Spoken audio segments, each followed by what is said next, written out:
I think this is almost an uncomfortable thing to say in the industry, but I do think UX design is somewhat of an archaic term. You were almost kind of given like a mandate out of the gate from leadership. So maybe you could talk about that a little bit and what your strategy has been to raise the bar for design at Duolingo. Something I hear all the time when designers and design leaders I interview, they tend to say, Mig, I really just want to work at a company where design has a seat at the table. We don't have that problem. Design helped build the table at Duolingo.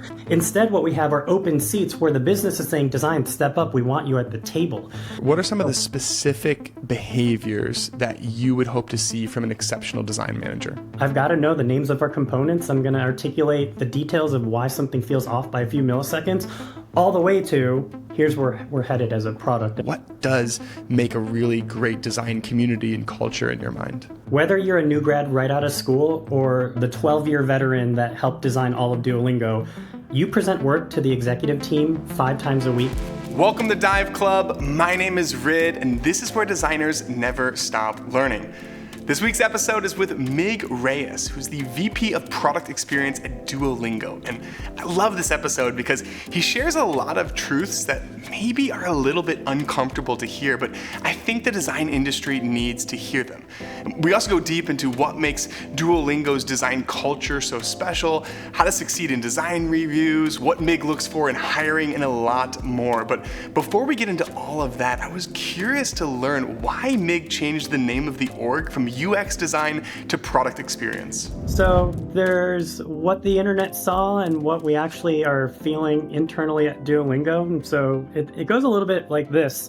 I have the privilege of managing and supporting and leading many functions, product writing, product research, product design, and yet we were all under this umbrella of UX. And there were not a ton of meetings for this. There was not a lot of alignment building. It was really asking a few people on the design team and then the exec team, hey, does UX actually feel like who we are and what we're doing at Duolingo? And everybody, the senior designers, the managers on design, chief product officer was like, no, not really. We're actually, how did we even land on UX to begin with is what we call ourselves.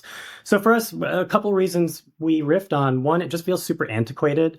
UX. And, maybe there's a little bit of a bias here. A lot of us come from a world where UX really just meant drawing boxes and passing it off to somebody else. We really think that all of us should be way more involved in the product. And then we kind of paused there and realized what we're all doing here is making an incredible product with users at the center of it. But for us, user centricity is just a given and an assumption, and it doesn't have to be a conversation. And you can tell companies' low design maturity if they still have to advocate for the user. Design has the seat at the table. We all know, both if you're a PM engineer or designer, the user matters. So what are we building together? What are we all paid to do? Literally, what is the mission? To build excellent product. And so when the titles of our teams were already product research, product writing, product design, together, we're all making the product experience. So for us, that was like the first idea we had. We tossed around maybe not that many other options. We couldn't think of anything else. And then I just DM'd different execs, hey, thinking of changing our name. It's a better reflection of what we do at Duolingo, which is we care about the product. What do you think? They're like, cool, yep. What's the next agenda item? So low stakes. It was just, I posted this on LinkedIn and the entire internet got pissed at me. And it's just like, how could they remove the user from everything? It's like, we never said that. You guys put those words in our mouth, but that's cool if that's how you think about it. So for us, we care about the product. This is a long-winded way of saying, Rid, product matters, and so does the user for sure. But we're all here for the user to build really good product. So whether you're a designer, a researcher, or a writer, you're making the product experience better on behalf of users. And so we're all in on product experience. Real quick message, and then we can jump back into it. All right, picture this. You're in Design Crit, you're getting a bunch of feedback from everyone on the call, and you're taking notes as fast as you can because that's what's going to fuel that next round of iteration. Sound familiar? Well, thankfully, those days are over. All you have to do is run granola in the background the next time you're talking with people on your team. That way you can relax a bit, be present in the conversation. Granola feels like a notepad, so you can still jot ideas down, so you don't have to be 100% reliant on AI or those creepy meeting bots. You can kind of think of it like Apple Notes, but it transcribes Crit for you. You can even have a Crit template to pull out specific action items or capture all of the questions you were asked. I'm never starting a meeting without Granola again, and I strongly believe that designers everywhere should be using it. They're offering 3 months free for you and anyone on your team. All you have to do is go to dive.club/granola to get the special offer. I've taught thousands of designers Figma, so I've made as many prototyping noodles as just about anyone. But now that I'm building my ideas in Lovable, it is really hard to go back to the old world. Nothing compares to sending developers a real functional preview link. And it's so easy with Lovable, like really, really easy. You can add screenshots, describe anything you want to build, and it happens like magic. I'm having as much fun building my ideas in Lovable as any other point in my career. And they just launched Lovable 2.0, so you can start building today. Just head to dive.club/lovable. That's LOVABLE.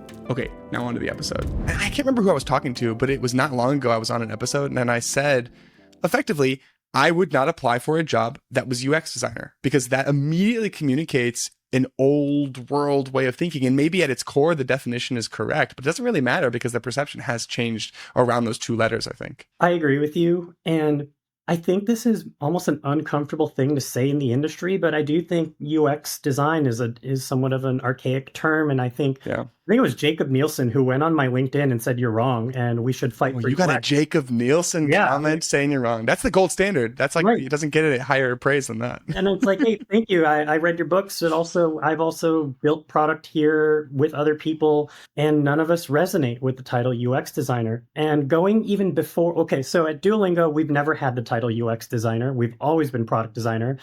At Instagram, where I worked for 3.5 years prior to Duolingo, it was never UX designer. It was always product designer.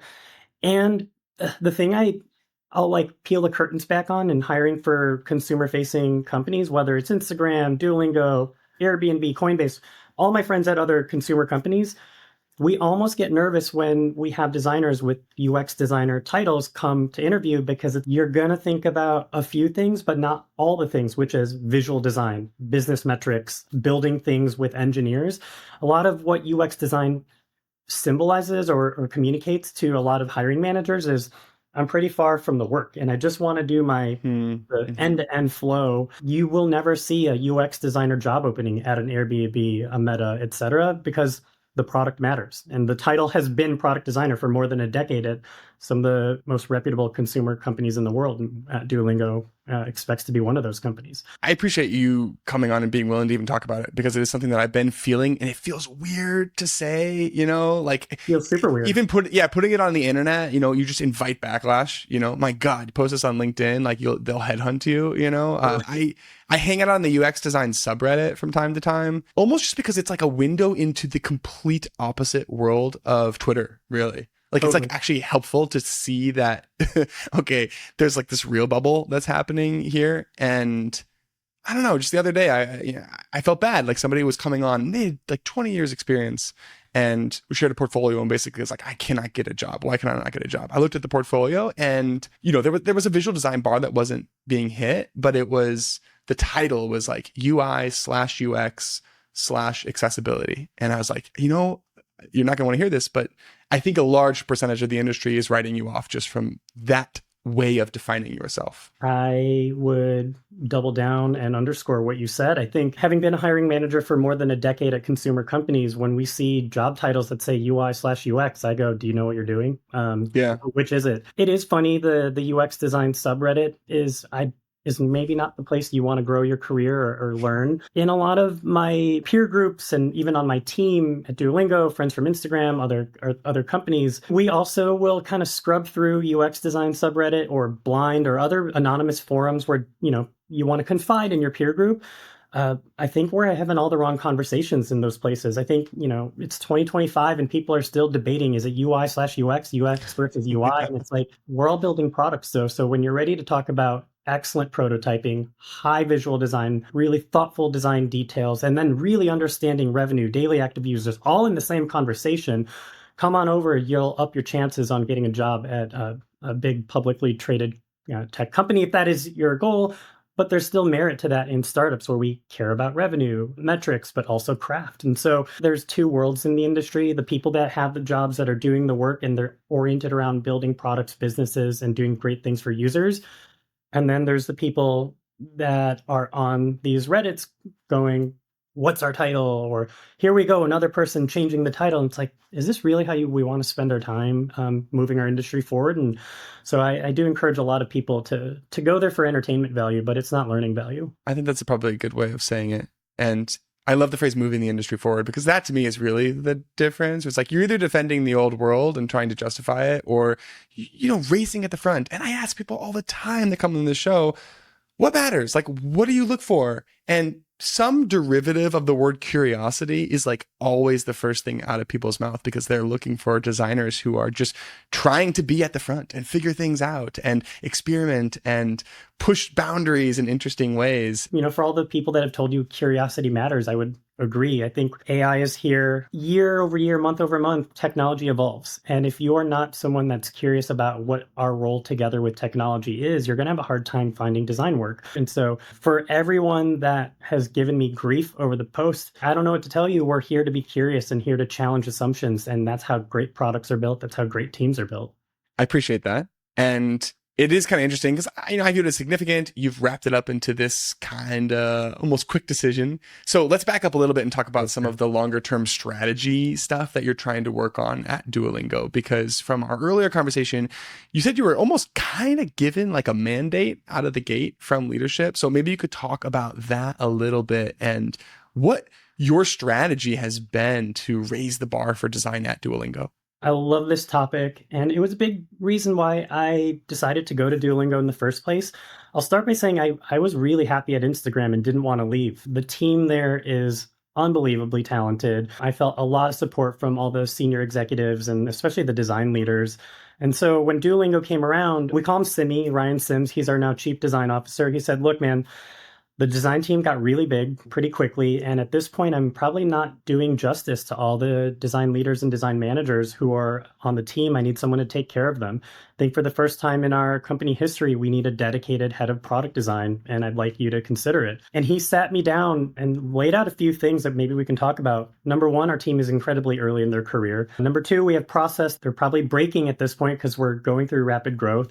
And number three, because we're becoming a grown-up company, we're public now, we need more leadership. And we don't have the problem. This is something I hear all the time when designers and design leaders I interview. They tend to say, Mig, I really just want to work at a company where design has a seat at the table. We don't have that problem. Design helped build the table at Duolingo. Instead, what we have are open seats where the business is saying, design, step up. We want you at the table. And so that kind of hints at what you're kind of pushing on, which is we need more leadership and seniority on the design side at Duolingo because we invest in early career talent so heavily. So I got to Duolingo and we had an amazing group of managers, yet none of them really had a clear vision or were held to high standards in a way that I'm used to being held. So I had enough encouragement from the exec team to go make the product design leadership team something we're all proud of and have them push on the ICs, push the business forward, push the product. That's what we want from all leaders at Duolingo. So I got in and pretty quickly had frank conversations with every manager. Here's where we're headed. Right now, we're really good at taking care of our people, doing one-on-ones, and that's the management side of things that you're really good at. We need to really honor the two other parts of our job title, which is product and design. And this is something, for what it's worth, Rid, that I think we're still under-indexed on in the industry. Leaders that are deep in the product and leaders that actually articulate and hold design to a really high bar. I think design management in the industry has perhaps devolved into paper pushing, running performance reviews, doing a lot of hand-wavy organizational things and not enough leading design, leading product. So that was the change I wanted to bring to Duolingo, product design management. Let's get good at product. Let's get good at talking about design, because the way we're going to earn trust into being in more executive decision-making rooms is no one will be able to talk about craft as good as us. And that's who we are, is who we should be as design leaders. So I laid that out as a vision for the design management team with all new expectations. You're going to be good at coaching people into more senior levels. You're going to get good at really articulating product constraints, understanding the metrics really well. And then let's talk about craft. And so it's a very simple thing, product design management. Well, let's get good at all those three things.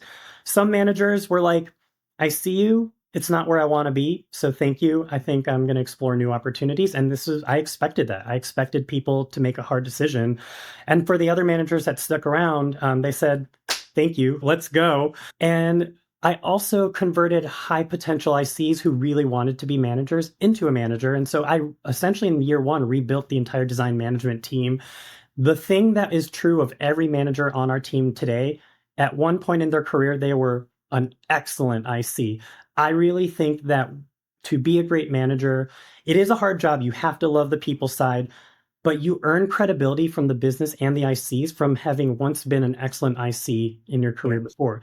Now, that doesn't mean just because you're an incredible senior IC, you'll automatically be a good manager, but the art of knowing actually what you're talking about, being able to jump into Figma if it push came to shove to jam with an IC, that's what I was looking for because we're a small company. We're only 900 people. So we're not going to be big tech with hundreds of people in an org. You're going to be in the work, including me. I'm the head of the whole function for product experience. I've got to know the names of our components. I'm going to articulate the details of why something feels off by a few milliseconds, all the way to here's where we're headed as a product and in the next several years. So it's hard. I'm asking for a lot. I absolutely recognize that, but that is the standard I want to hold for the management team. Here's why I focus on management first. You get good and build an incredible leadership team, everything else will follow. So I can scale myself through an excellent leadership team, but more importantly, we can lift up all the designers and all of the ICs and the researchers, the writers, by having incredible managers that are trusted with all the other managers, trusted by the executive team. That just didn't happen when I got here. We were not well trusted with the exec team simply because we were too far away from the work. So now, today, we have an amazing leadership team that we're all really proud of. We go up to bat for each other, we push each other, we grow each other, all in spirit of helping everyone else on the team. And so that was kind of this big vision. I like it. And I'm sure it also inspires a new subset of designers who maybe all of a sudden are interested in becoming managers too. Because that was always the blocker for me. I saw management as the separation from the craft and the removal from the pixels. And I was like, well, I don't want anything to do with that, Totally.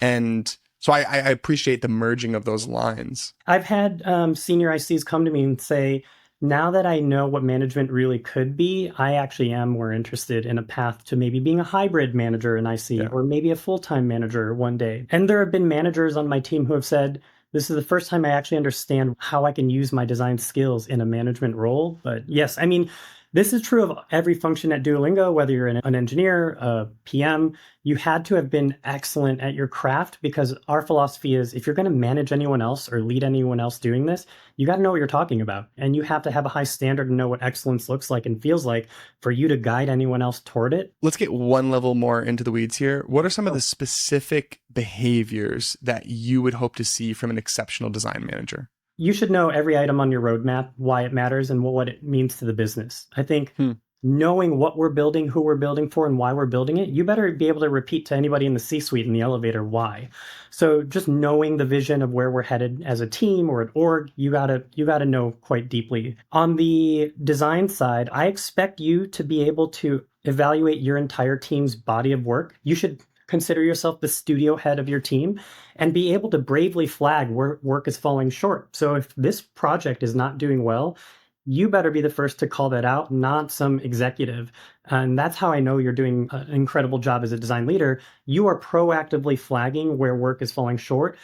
Then you're inspiring the team to get to a better outcome. It's not just going, Rid, this is bad work, fix it. It's, hey, Rid, I noticed we're going in this direction. Let me articulate because of this detail and the context of where the product is heading, how you can make this work better. And so I really expect our design leaders to be excellent coaches, mentors, and teachers. And that I'm actually pretty unwavering on. You have to be a support person. You have to be a peer that we can go to.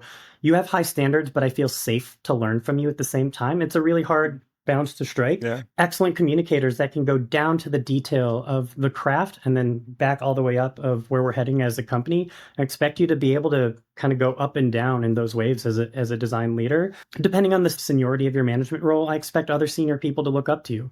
And I don't think we say that in the corporate world too much, but I do remember even when I was at Instagram, our career ladder said, if you're trying to be a director, senior people look to you for guidance. Senior people want to work on your team. I'm bringing those same expectations to Duolingo.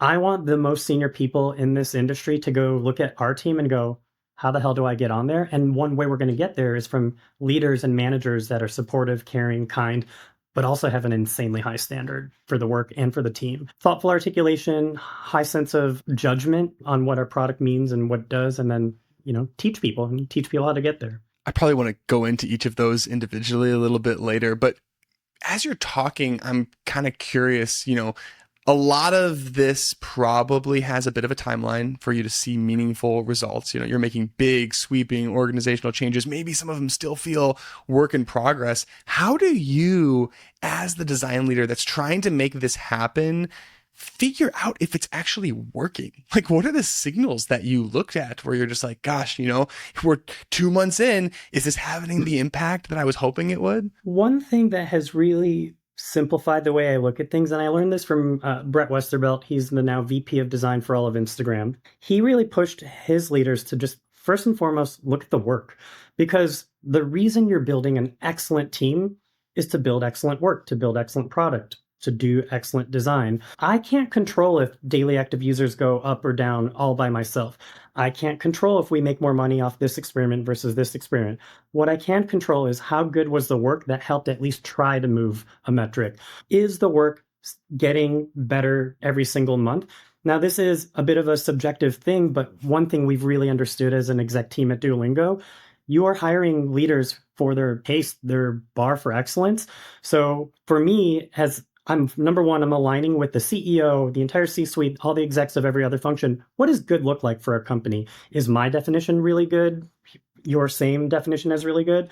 Once I got a really good picture of what good work means at Duolingo, I'm then evaluating all the projects. And what I'm then doing is taking a look at the work and then having conversations with all the ICs and all the design managers of how the work is. And my responsibility is, how good am I giving feedback so that I can see the work getting better? Given the emphasis on the work, then I think a natural response for a lot of maybe first-time design leaders would be, okay, well, we need to bring in ultra senior talent and make sure that the seniority bar is really high, because each person has to be able to execute at a high level and have this, really rich background in craft. And yet twice now you've mentioned the emphasis on hiring junior talent. So can you touch on that piece of the strategy? Whether you're an L1, which is like a new grad designer, to an L7, which you're a VP level designer, every single person has the same high expectation for craft. We don't modulate it based on how junior or senior you are. You're here because you're going to do good work. What's been cool, and honestly, Rid, what made me hesitate about taking my job at Duolingo until I learned to love this, and now I totally love this, is the density of early career talent. It's interesting to share that roughly half of our hiring forecast every single year is specifically reserved for early career talent. Wow. Meaning from university or school to your first ever job, we're hiring intentionally new grads, largely because we want to invest in the industry. This is not a cost-saving thing. We pay all our early career people quite well. Instead of only fighting for the same senior talent that every other hiring leader in the world is fighting for, grow them, develop them. And it also speaks toward the mission we have for our product. We're here to teach. We're here to grow others. You're here on Duolingo, the product to learn. We want that philosophy in our company. You're going to come to Duolingo to get your butt kicked in all the most fun ways, and you're going to learn. So we really invest in junior talent or early career talent, but the expectation for them is the same. Your craft has got to be awesome. So you can imagine it is a high stress environment at first for your first few weeks, quarters, months, being an all new to the corporate world designer. And then you start to realize, oh, you know what? It's actually not that bad. And again, I have a manager who will support me, take care of me, guide me. And so I'm trying to think about it from both lenses of build an excellent leadership team who will take care of the crew, and then bring in hungry, unbelievably ambitious, high potential designers who, given good opportunity and coaching, can meet the expectations. We're always going to know, like, okay, if it's an L1 designer, put the right scope of project on their plate. Don't give Sure. them an Yeah. entire redesign. So what we try to do is hold you to the same high expectation, but change your scope as you get more senior. Still, I would definitely love more senior people at Duolingo. But the reality for us and what we're committed to is investing in the future of the industry. And so what's also nice is that we can shape the perception and the attitude and the approach of how designers enter this field, where one invisible hard thing to suss out when you interview senior people is, are they jaded? Will they bring in baked ways of working that they are unwilling to change if they get to Duolingo?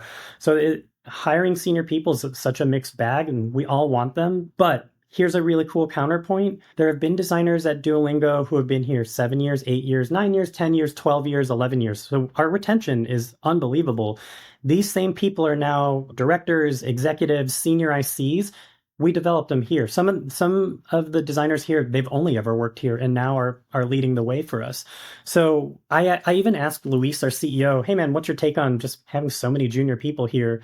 He said, I know it's a long game, but this is how we work as a company. We take the long view. So we're going to invest. And is it more work up front? For sure. But we owe it to the industry to pay it forward and develop people. And some of the best people on our team rose up through the ranks of Duolingo versus a lot of senior people we've brought in and had to unfortunately say goodbye to because they never wanted to. It was just hard to figure out how they fit in. So deep, deep, deep commitment to early career talent because we think it's just the right thing to do for the industry. Can we talk a little bit about the development process? Like, Yep. if you hire someone tomorrow, what are the specific ways that you would expect that person to grow in their first maybe year at Duolingo? Here's a philosophy I feel very strongly about.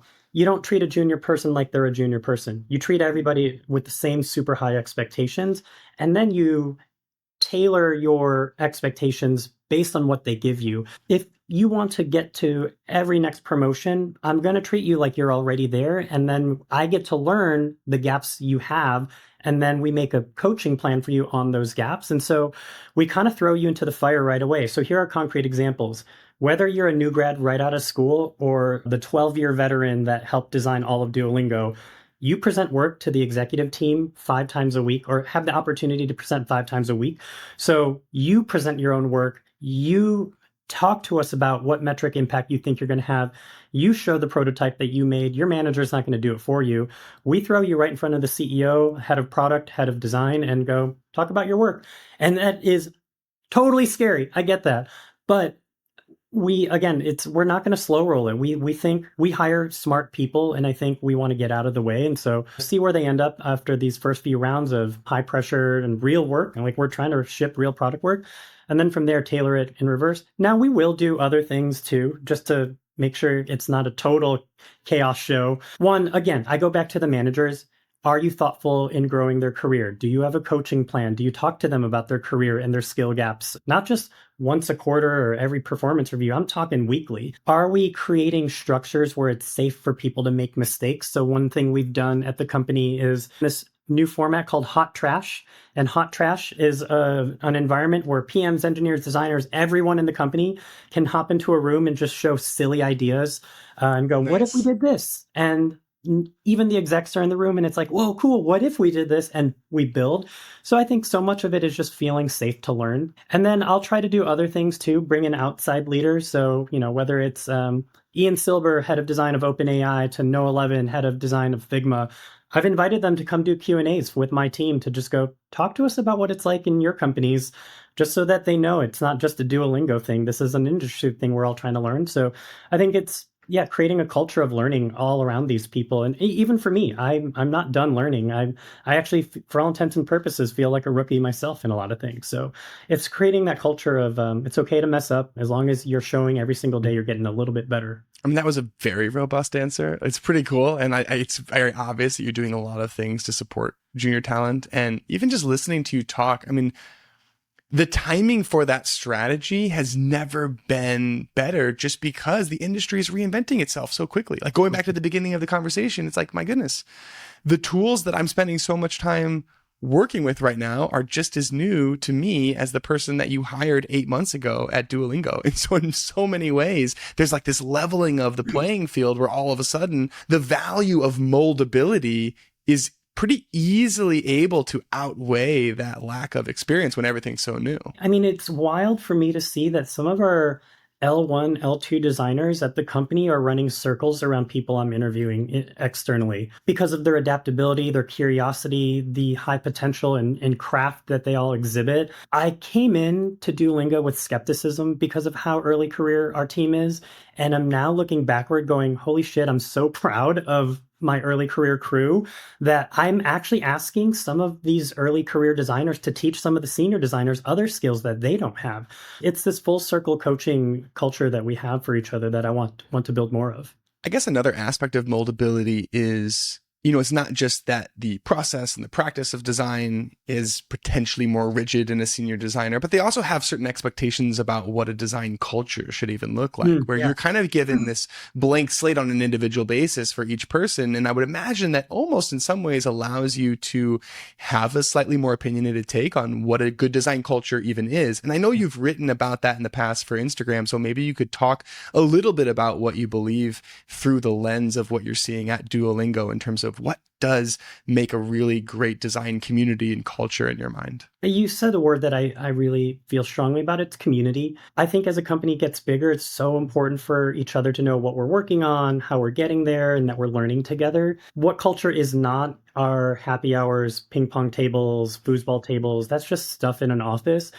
Culture to me is, what do we say yes to? What do we say no to? What is our standard and how do we help each other meet those standards? And I know that sounds very intense, but what it really is a commitment to the work and each other. And that's the culture I want.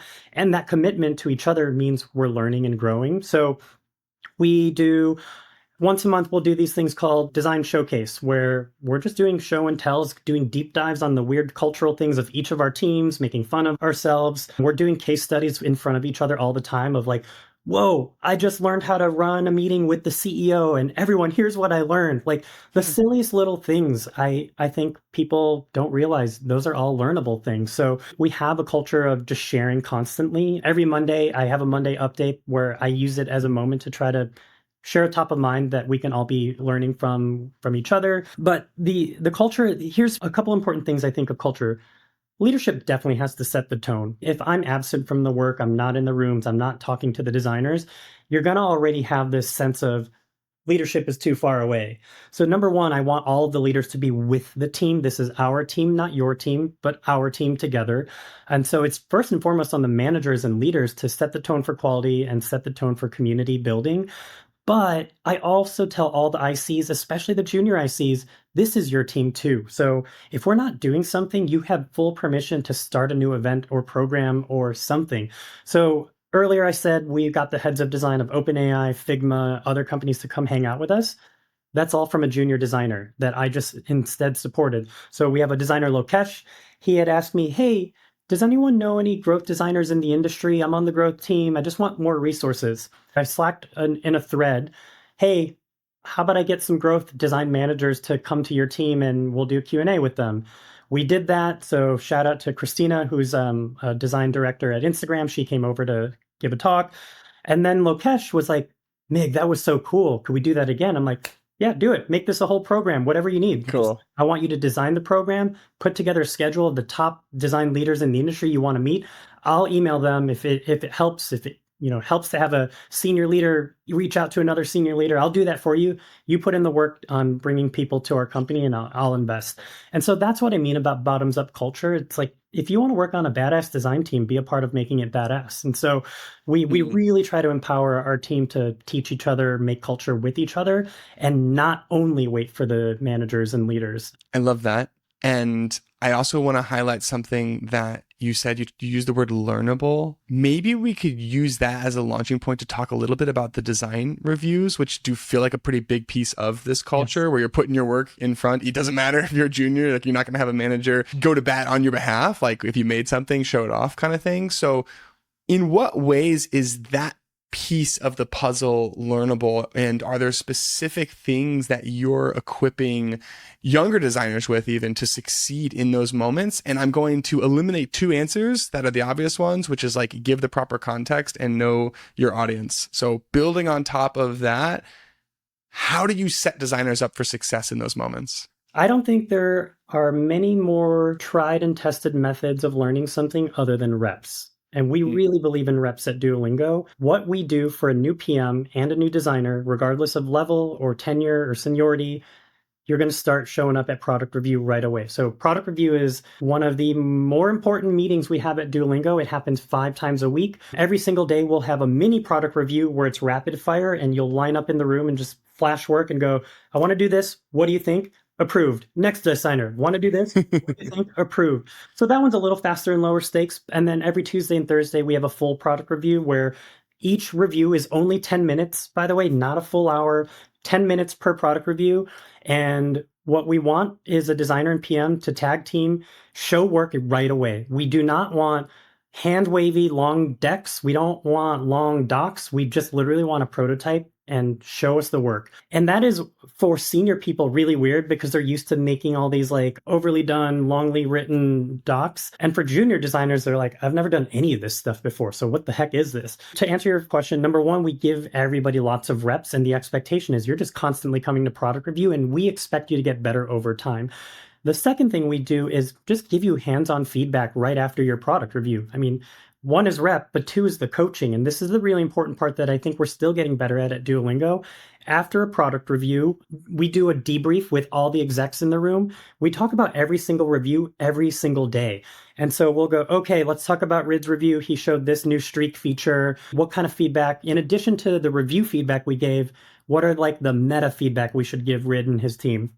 All right, maybe Rid was a little too long-winded. We didn't need to see this part of the doc, and we don't actually trust the metrics evaluation that he had. So let's maybe coach his team on that so that he can show up better next time.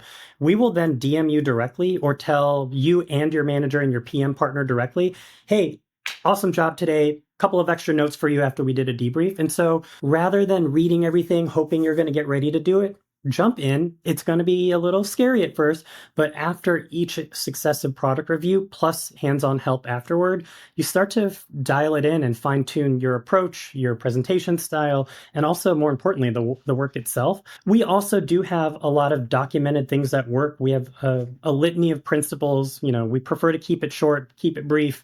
No explainer UI, no wizards and tap throughs and click throughs and tool. Like, we have some of these fundamental things that we'll just pass along to the team. But for the rest of it, you got to be brave and try. And we expect that for junior people to new directors that join the company as well. Let's take a different approach to the reps idea. Let's do it. And I'm going to shine the spotlight on you now because you've also went through a ton of reps as the person sitting in the design review chair.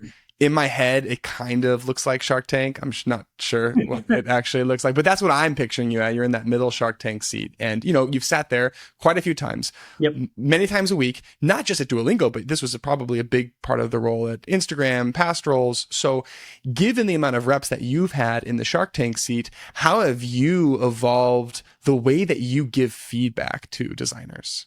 I love this question. It's also rarely spoken about when we talk about leadership, education. Part of leadership is giving guidance. And it's like, it's a given that you're just good at it, but it's not. It's like giving hard feedback to someone. It's an art that you learn. Product feedback, design feedback, it's an art that you craft and you learn. I'll tell you how I even became an official product reviewer at Duolingo and then answer your question about how I refined it over time. When I got to Duolingo, the priority 0 of my onboarding plan with my manager, Simi, was you have to get calibrated. Big, bold letters. You have to get calibrated because if you are not calibrated at how we work at Duolingo, you're going to have a hard time being a reviewer, which we expect you to be one day.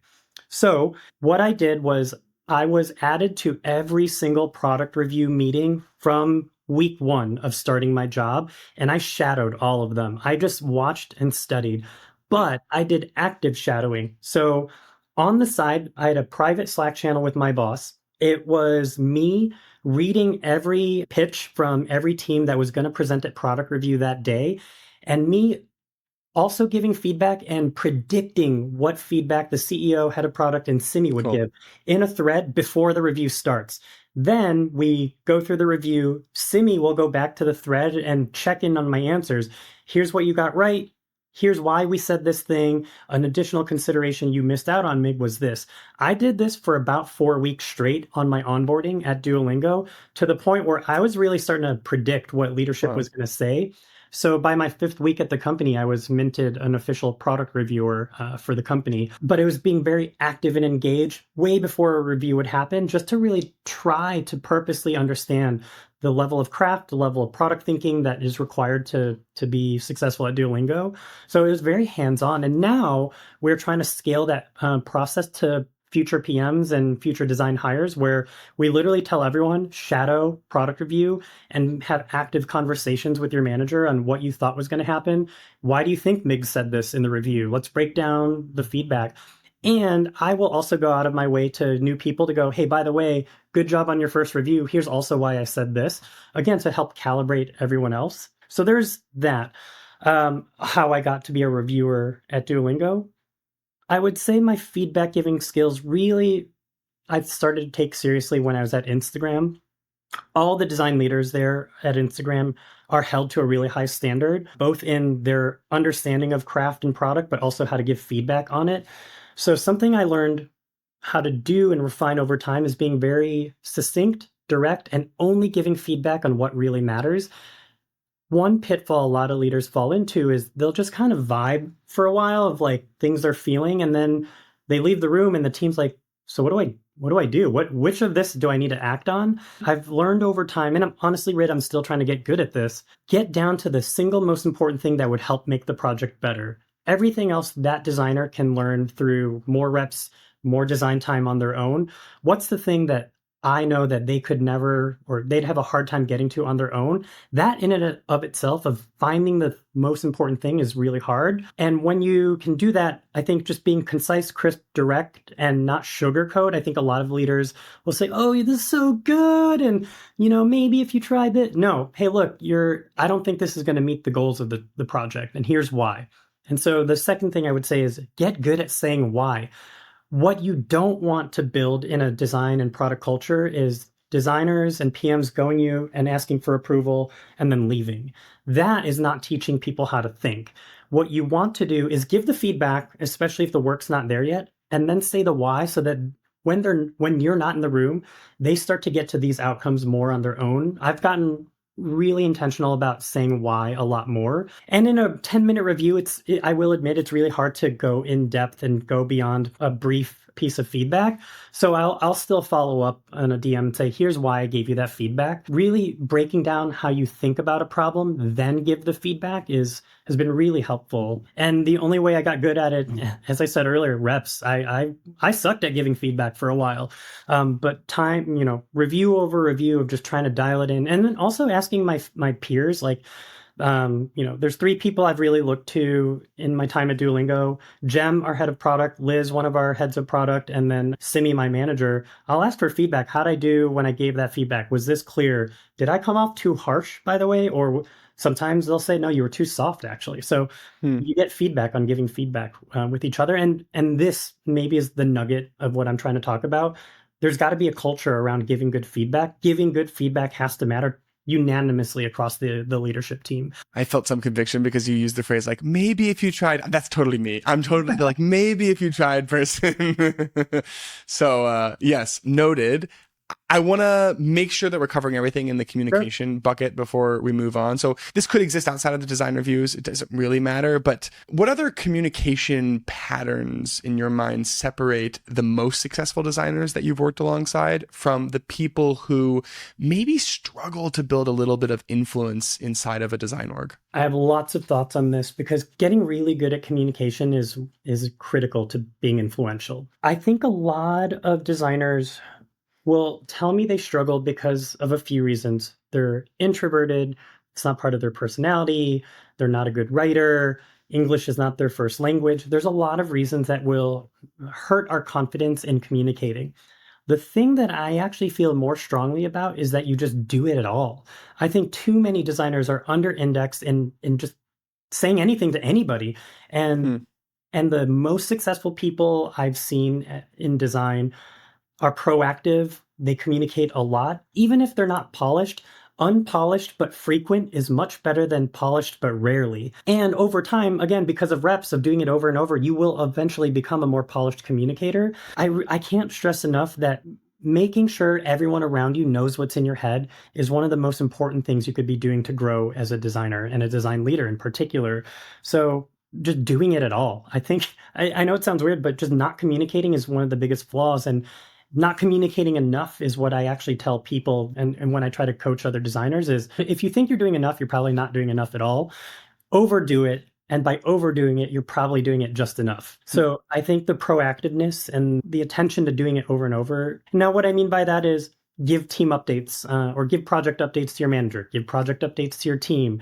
When something's going wrong, raise your hand and say so, and don't wait for someone else to flag something's wrong. I think just a sense of ownership and saying, hey, I'm seeing this, everybody. Is anyone else seeing this? Those people become influential simply because they show they're caring about the right things simply by saying it out loud. So that I can't stress enough that you don't have to be a brilliant blog writer to be a good communicator. It's just proactiveness and doing it constantly is like the first best thing anyone can ask for. A great communicator will start to articulate thinking in a way that other people can mirror the thinking and start to scale themselves. So this is what I actually want out of all my design leaders on our team is be a good communicator so that you can scale yourself and get all 10 of your designers to start thinking like you versus say something out loud so that they do the order. I really think writing is one of the biggest levers we have in growing people. So I'm a big proponent in pushing people to write regularly, share regularly. You don't have to speak at all hands. If that scares you, you don't have to do that, but you got to find ways to get decision makers to know what you're thinking. And like that's how I really try to break down what communication is just get the right people to know what's in your head. That's what matters. How you do that, whether it's a DM, in a meeting, in an email, figure out what's comfortable to you, but ultimately what matters is the people around you that matter needs to know what matters to you. So it's just encouraging to do it at all is the first thing. I'm a big believer in the power of video to explain my thinking as a designer. So when it's time to give feedback, I'll drop a Loom link in Slack and another link to a Figma prototype, and feedback will be scattered everywhere. And I mean, it's a mess. So I'm building the product that I've always wanted to exist, and it's called InFlight. You can kind of think of it like an async crit. It's an easy way to share a video walkthrough along with an interactive prototype or whatever you're designing. And then AI interviews the people on your team to get you the feedback that you need and organizes everything for you in a beautiful insights page. So right now I'm only giving access to Dive Club listeners. So if you want to be one of the first to use InFlight, head to dive.club/InFlight to claim your spot. I think it's very obvious from a design leadership standpoint, but even just like putting myself in the position of, the little IC designer with some kind of an idea, just putting it out there is the way to be a magnet for the 1, 2, maybe 3 other people that are like, oh, that's kind of a cool idea. And all of a sudden you have mobilized people, and that idea of like, oh, I'm actually just scaling myself. There's more inertia behind this little nugget of an idea all of a sudden. Communicating widely and proactively is how you make more opportunity for yourself as a designer. You want to get to more senior roles, have bigger project opportunities. We got to know what you care about. We got to know what interests you. And so when I'm a manager trying to find the right designer to put on a very important project, what I'm looking for are who's a fit for this, who cares about this problem. You tend to have better output when you have a designer who cares about the problem. And the only way I know is if a designer is broadcasting their goals, their hopes, their desires, what they're worried about, what they're mad at, what they're excited about. And the designers that find ways to comfortably share what's in their head, whether it's through writing or meetings or etc., those are the people that are then become top of mind and first in line for opportunity. Even when a manager wants to do this as fairly and with as much justice and fairness as possible, creating visibility is something you'll hear a lot about in career ladders. Creating visibility means get your ideas out there. It doesn't mean brag about your work in front of the execs. It simply means, hey, everyone, if there's ever an opportunity to make a design system for this thing or clean up these parts of our app, I really am so stressed about it. I'd love to be the first to clean all this up. that's communicating and that's just expressing where you want to go. So I can't agree with you enough that it really is not just for leaders, it's for ICs and not little ICs. I think at Duolingo, ICs are actually the most important role at the company. We're going to have fewer managers simply because we believe what makes the company go is excellent ICs. I think I'm going to take a left turn before I let you go Yep. here. And let's touch on the hiring piece a little Cool. bit. There's probably a lot of people right now, even listening, that are just like, man, it's tough out there. Yeah. Like they might be looking for the next role. Maybe they're still in between jobs. Maybe they're having trouble getting to the end of an interview process. So I'm curious if off the top of your head, do you have any advice that you think more designers need to hear for today's landscape? We could talk about this topic for another 2 hours. I really think hiring in tech and in design is broken. I want to first start by saying if you're looking for a new role, it is hard out there, and the whole Duolingo crew is rooting for you. It's hard. I've been a part of the side where I had to do layoffs and I didn't love it. I've been now as a hiring manager knowing just how saturated and dense the market is. So just first, a shout out to all of you looking for work. It is tough. And whatever the Duolingo crew can do for you, we're here for you. And I think one thing, and Rid, why I'm excited to be a part of this is to just help others. And so I do want to share stuff that I think is different from what I think we're being taught to find a job. So here's a few things. I'll start with silly hot takes. I don't want to see pictures of you putting sticky notes on a wall. That's not what we're hiring for. Don't really need to see screenshots of your fig jam. I don't need to see 30 slides of build up and UXR and personas. The insights matter, but ultimately in the first stages, especially for an interview, the output matters. And I can't underscore this enough. I think especially as we were riffing on the UI UX debate, I think too many designers are trying to be a million things in their first shot at getting a job. There is a funnel here, and what we really want first is, do you execute well? The word designer is in your title. We will say, oh, we want craft. I'm going to just say straight up as a leader, here's what craft means to Duolingo. Your visual design is very good. You have a good prototype. You have interaction design details that make us go, wow, that's nice. You have built and designed work that looks like it belongs in other people's hands. Visual design actually really, really matters. And it is not that visual design is the only thing that matters, but here's where it's frustrating on the other side. Let's say we go through somebody's case study, 20 minutes go by with a lot of lead up and sketches, and then there's one slide at the end of what they shipped. Ta-da! It's not well executed is a huge letdown. And so I really think there is a significant under indexing right now on the execution of the work, the visual design of the work. And I don't know how else to say it. And when we turn down candidates, when we do rapid portfolio reviews, if your visual design's not there, we're closing the tab. Yeah, you got 8 seconds. You got seconds, and if your visual design's not there, we close the tab. If your visual design is good, we then investigate what was the product challenge, how was it, cool, now I'm interested. So we reverse funnel it. Start with visual design. If you're off there, you're out of the running. And then we slowly go, all right, there's interest here, bring them onto an on-site. Here's where I think designers are going wrong in interview loops, and what advice I would give: way too much context. Again, lots and lots of build up. All we want to see first and foremost is the work. And then we've actually made a change at Duolingo. When we do first calls and portfolio reviews with candidates, many companies will do a 30-minute, 45-minute portfolio review before you're allowed to go on site. We do a 30-minute chat. You are allowed only 3 to 5 slides only. No text is allowed, and you can only show high fidelity final output on these 3 to 5 slides. Here's why. We're a consumer company, and the people that use our apps are real people like you and me. Real people are not reading 10-page decks. Real people are not reading 10-page documents. Real people use the work, see the work, and look at the work. So this is also how our product review process is at Duolingo. Show the work. We don't want to read the deck. Show the work. So I have told designers, I don't want to see anything other than high fidelity prototypes on up to 5 slides. And every time I get to a call, the designer's like, I don't know if I did this right, but here it is. And I'm like, you did it exactly right. And here's why we do it this way. 1, we're showing you how we work at Duolingo. 2, we want to just cut to what really matters in the first stage. But 3, we want to make it easy for you. Finding a job sucks. And it's so hard. It's so much work to put all these hours of work into making this narrative in meeting number one, just how do you execute? And so designers are like, this is weird, but I only spent like 30 minutes on it. It's like, boom, it's exactly what we want.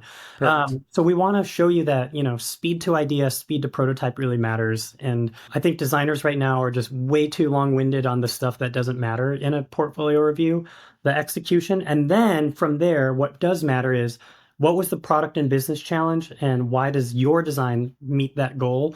Tell me about the metric movement in that goal. But what I want is a healthy conversation like we're coworkers right now talking about the work. But from there, we will do the usual chats of how do you collaborate? Let's do a Figma exercise together. But I cannot understate enough how much visual design matters in especially consumer tech. And by the way, this is not unique to Duolingo. At Instagram, if you were a UX designer, chances are you weren't even getting a call. But if you were a product designer, we're first going to look at your craft, your visual design. Heavy emphasis on visual design at the likes of Block, Cash App, Instagram, Airbnb, Duolingo. I don't know how to tell this UX design subreddit that visual design truly matters.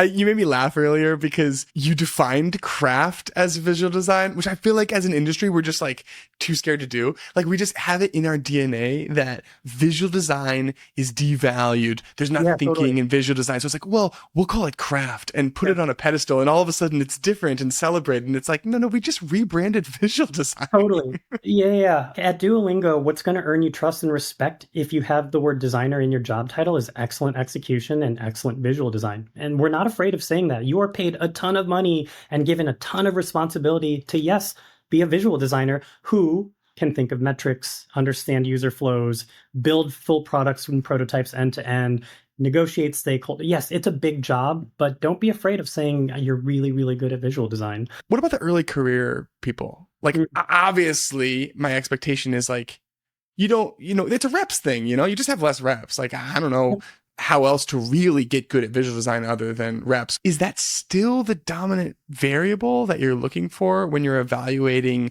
probably a long list of early career candidates? The upcoming class, we very much hold you to a high standard for visual design. Of all the skills we're all learning, the thing that has been like pushed further down the roadmap of a designer's career growth seems to be visual design. We're trying to raise that back up. So yes, even for all our early career L1, L2 level designers, we're saying both in the job description and the performance calibrations criteria, your craft is elevating, your visual design is getting stronger, and it's already starting at a strong point. So how we filter out junior talent is who's the one that had the best visual design out of all these and who seemed the most coachable, who could start to understand business context as it relates to what they're visually designing. And I will maybe just layer on a couple other things. When we say craft, it is 100% visual design for sure, but also interaction design, Yeah. micro details, but also simple writing, whether it's simple copy in the product itself. We really care about brevity and being concise in product copy, but also craft in how you present. When you show work, it better be simple, clean. Craft means you know the right thing to talk about at the right time. So we do have an expanded version of craft, but we're also unafraid to say that at the heart of it, how's your visual design? We look at the portfolio. We got millions of tabs of portfolios on the screen, and we immediately X them out if the visual design's not there. Well, Meg, we've covered a lot of ground. What's the most important thing that we haven't talked about yet? This is a tough market. It's a tough industry. There's a ton of people in it. We're all learning together.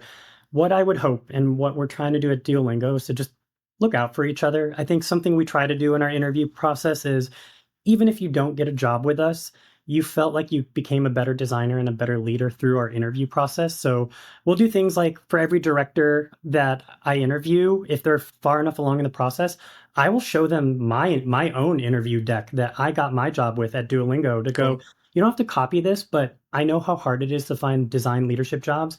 Let me at least give you one additional perspective on how to approach this interview, just so that if it's not with us, it's with somebody.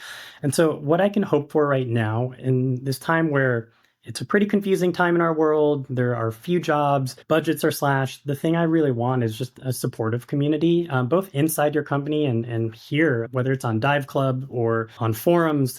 We got to help each other and teach each other. I think this is how design will remain a relevant industry is when we all treat it as a craft, like a practice, a job that we can all get better at. I wouldn't be where I am today in my career if I didn't have other people look out for me. And so you can also do this when you're mid-level or junior in a career. there's turn around, look behind you, and realize someone else is trying to be in your shoes. So I think that is kind of the spirit at Duolingo, and just something that's kind of pushed me in my career is just be helpful. You don't have to be the best, but you can be helpful. And that's the fastest way to grow too. If you can identify one person that's one rung below you, you will grow so much more quickly by investing in that person than you would otherwise just looking up.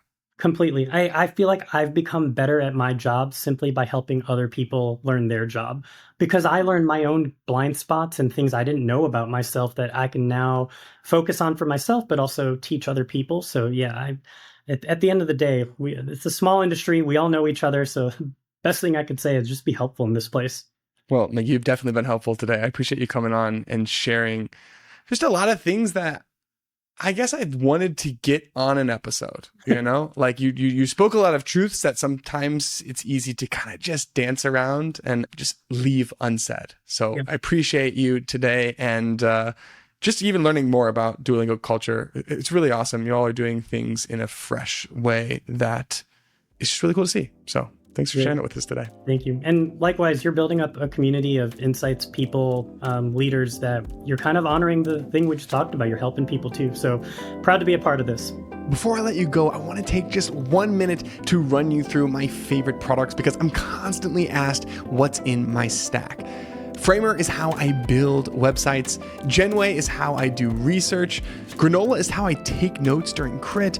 Jitter is how I animate my designs. Lovable is how I build my ideas in code. Mobbin is how I find design inspiration. Paper is how I design like a creative. And Raycast is my shortcut every step of the way. Now, I've hand selected these companies so that I can do these episodes full time. So by far, the number one way to support the show is to check them out. You can find the full list at dive.club/partners.